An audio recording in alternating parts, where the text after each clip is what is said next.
Hello, my name is Bernard Yaros. I'm a lead economist on the US macro team here at Oxford Economics.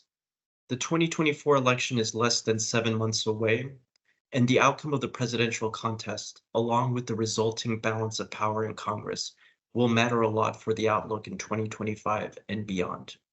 So, we are continuing our series of US election analysis with a new research briefing that considers two scenarios for the US economy if former President Donald Trump returns to the White House and Republicans sweep Congress. The first is our so-called limited Trump scenario. In it, we assume that Republicans extend the personal tax cuts that were first enacted in 2017 and partly fund these tax cuts with the repeal of some, but not all, of the Inflation Reduction Act's clean energy provisions. From the vantage of the White House, former President Trump imposes targeted tariffs on the EU and China. In this limited Trump scenario, inflation is modestly higher compared to our baseline. The economy performs stronger over the next 3 years. And because inflation is higher in this scenario, the Federal Reserve cuts interest rates more slowly in the next years and even presses pause on its rate cutting cycle in 2027.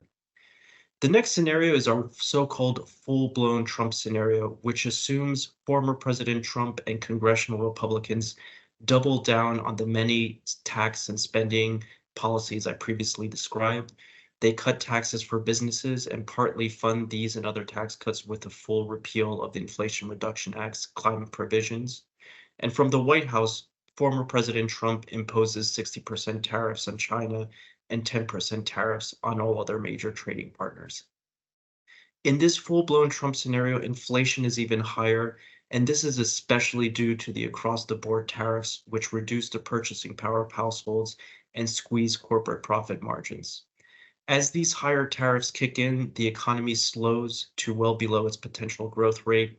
Yet despite the sharp growth slowdown, the Fed remains laser focused on inflation and presses pause on its rate cutting cycle in 2026 and even hikes interest rates in 2027. At Oxford Economics, we will continue to publish more election scenarios that consider the economic implications of a divided government and a democratic sweep. So stay tuned.